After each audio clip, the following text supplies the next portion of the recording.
Hi everyone, welcome to my channel. Today we're doing December's Plan with me, and this month's theme is the book Goodnight Moon. For the cover page, I'm going to essentially be recreating the cover of the book in this rectangle in the center of the page. I'm mostly going to be using acrylic paint markers for this entire theme because I really wanted it to be bold and vibrant. I'm going to be using a mixture of the Posca paint markers and Artist Loft's acrylic paint markers. This is very extra, but I was actually really happy to have had both of these sets because between the two of them, I got all the shades that I wanted. For instance, the green that came with the Artist Loft set was not the right shade of green, and that was very crucial for this theme, so it was super helpful. As excited as I am to do this theme, we're not starting off super strong with the annoyance of these damn curtains that I'm recreating. Because the stripes are going in all different directions, I was afraid I'd make them look uneven, so I thought the best thing for me to do would be to just go stripe by stripe, switching out my orange and green marker, which took so long, but I think it did overall accomplish what I was going for.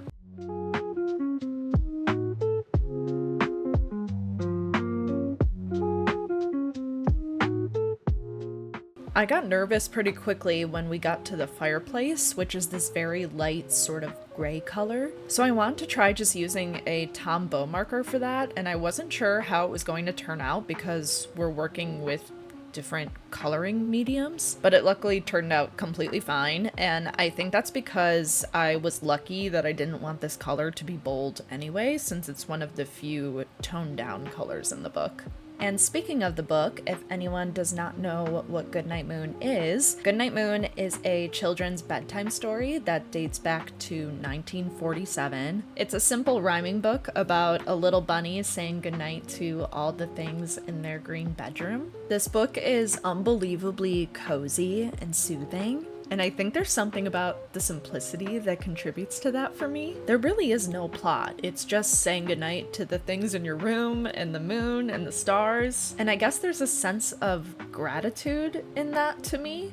Does that make sense? Not to mention, it just reminds me, and maybe many of you, of being a kid again. For me, it wasn't even because this book was a staple in my home growing up like it was for so many people. It sort of just created that calmness and nostalgia all on its own. I actually work at a library currently in the children's department, and I host story times for the little ones, and my coworkers and I still swear by this book. That repetition, rhyming, simplicity, and warmth is unmatched. Maybe some of you remember when Goodnight Moon stamps were released earlier this year in the US because people were understandably very excited about it. And that's actually what sparked this idea for me to wait until December to do this theme, so I've been holding on to this for a while. The cozy vibe of the book reminded me of December, as well as green being the standout color, but it also felt so fitting with it being the last month of the year to be saying goodnight to everything as we move on to a new year. I have a special spread touching on that topic, so stay tuned for that.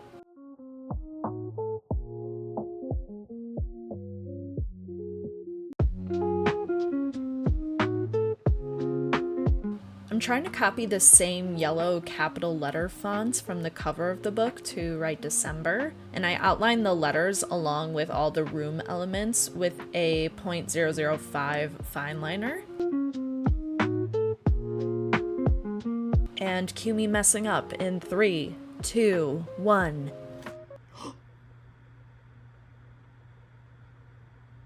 Oh my god.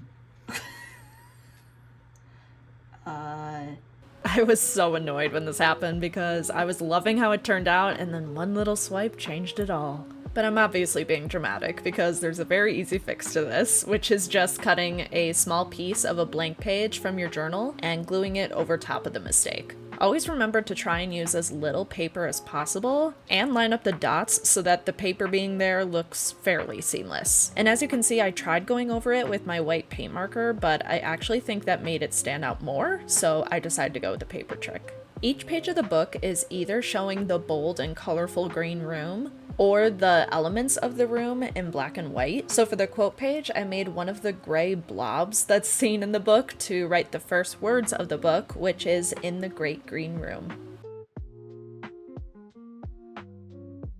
Next is my habit tracker, and for the title, I'm going to draw a green rectangle for me to put in habits with the same yellow lettering from the title page. This is when I really started noticing my green paint marker was struggling, which was not a great sign since I'll be using this specific green a lot. So for the remainder of this theme, I think it's looking a bit streaky, which I haven't quite figured out what to do with because from what I see, these paint markers aren't sold individually, and I literally only need green. I might go back and fix all the streakiness eventually, but I also weirdly think that adds to the vintageness of it all. I don't know, I'm probably just coping. There are 3 picture frames in the green bedroom, and I thought that'd be a perfect time to use those frames around my mini calendars for the habits I'm tracking. I had to diminish the amount of habits I track typically, but that's perfectly okay with me with December being such a busy month already. I also don't want to be beating myself up for not completing a bunch of habits when I want the focus of this month to be spending time with my loved ones and enjoying the holidays.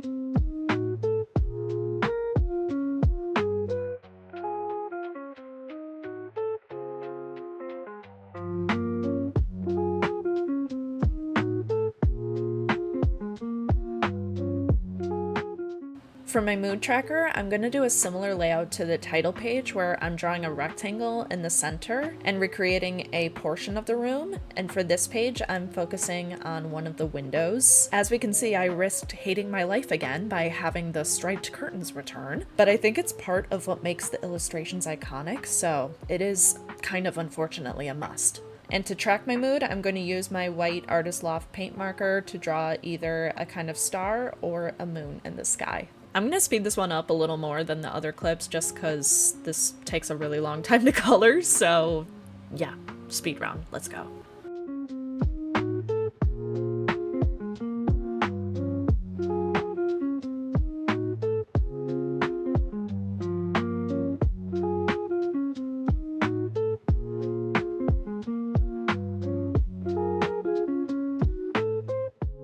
Now we'll go to my gratitude tracker, and yes, before you say anything, I did film these last 2 pages on a different day, and I did rip my nails off, so I'm sorry that you're having to see my nail beds after having glue on them for 2 weeks for the rest of the video. The sun was really bright this day too, but it was a little later in the day, so it won't be there forever, but anyway. I'm doing the green rectangle and yellow lettering header again to write gratitude.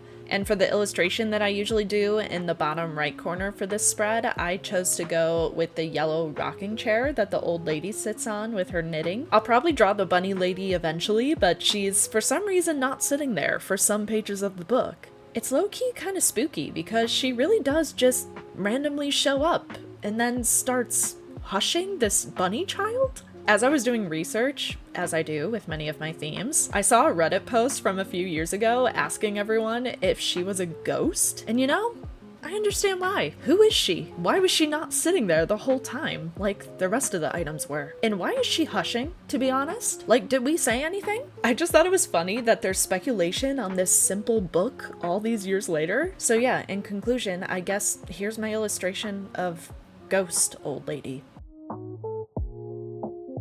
So for the last page, here is the spread I mentioned earlier, giving the whole year of 2025 its special moment since it's the last month of the year. I'm going to draw my usual green rectangle in the center with yellow lettering that says Goodnight 2025. There's a bookshelf in the green bedroom that isn't mentioned in the book, but I thought it'd be a perfect piece to draw in the center so that I can use the books on the shelf to write the things from 2025 that I'm saying goodnight to. And then then I drew little knickknacks that are seen around the room on the bookshelf. I originally was going to make this sort of like an in and outs page, but write only the outs. And if you don't know what an in and outs page is, it's where you write a list of things you want to bring into your life and things you want to bring out of your life. I was going to just write the outs so that it was like a see you never again, I hate you moment, to put it aggressively. But then I was like, I don't know, this is kind of negative. I like an in and outs page because it at least has the ins in it too. And I had a lot of good things happen this year that I think should be documented and clumped in with the things I didn't like so much, because that's what made 2025 what it was. Thinking of all of my themes throughout this year was a little easier said than done for me, and I think it mostly is because I had room for so many books. So you'll see that I left the few bottom books blank because I wanted to think about it a little more. Some things that I wrote were on the sillier side, like Stardew Valley, Solitaire, and Scrabble, but I wanted to write them because I had phases with all those games at some time this year. And then sometimes they were just words or phrases like uncertainties, intelligence, little me, because those were all common themes or topics from the year and something I've been paying extra attention to. But let me know what you would write in your 2025 review books that made this year the year that it was. Maybe you can inspire me to fill out my last few books. I truly can't believe how fast this year flew by. I've gone through a lot of learning experiences, which have been hard sometimes, but I really am so grateful to have had them because I grow more and more, and I've always liked a good psychological challenge. But I actually think the first thing I think about when reflecting on this year is just fun. I really amped up my social media game with my journal this year, which has been such a blast. So here's my shameless plug that if you don't follow me on Instagram and TikTok, please go check out my content there. It's the same as my YouTube, Bujo with Kelsey. And that's caused me to connect with so many of you who share the same love for journaling as me. I've gone on some fun trips and gone to quite a bit of random local events going on throughout the year, and just my hobbies in general have made my life so much more enjoyable. The hobbies being mostly bullet journaling, which I obviously love, but I also learned how to cross stitch and have been absolutely obsessed with stitching and even making my own patterns. I've been itching to learn more new hobbies, so that's something I want to take into 2026, seeing as I learned that trying something new can be life-changing in the best way this year. It's kind of interesting that my first thought was to view the term goodnight as a see you never, basically, when that's not what I'm thinking when someone tells me goodnight. Okay, maybe some days I'm like, can this day please be over? But most of the time I'm not, and I'm sure many of you agree with that. We're just thinking tomorrow's a new day and now it's time to rest. We're maybe laying in bed reflecting on our days and being grateful for what we have. And I think that's how we want to feel about every aspect of 2025, whether it's good or bad. We want to be gentle with the not so great moments and the things we're still figuring out, because we always grow from these experiences, and we simply aren't perfect human beings. Sometimes we do just need to wake up and start anew. Maybe we'll reflect back and say, that thing I was upset about really wasn't that big of a deal. Or maybe you learned from the experience and thought, I really could have handled that better actually. I'll do that next time. And sometimes things just suck. And that's okay to feel the suckiness. But I also hope that you can find healing or gratitude in some way, because you don't deserve to sit in that suckiness forever. We deserve to sleep peacefully. And I think a lot of times we at least eventually get there when reflecting on situations or taking ourselves less seriously or whatever it is. I really hope that all made sense. And I hope you're able to say goodnight to 2025 with me, whether you're saying goodnight in a thankful way or in a way where you are reflecting on your year and ready for new beginnings. Here is the final flip through of December's Goodnight Moon theme. I love how this turned out, and it was really fun to use pretty much only paint markers for the first time. I hope this theme inspired you or brought you some coziness or nostalgia. Thank you so much for watching, and I'll see you in the next one. Bye!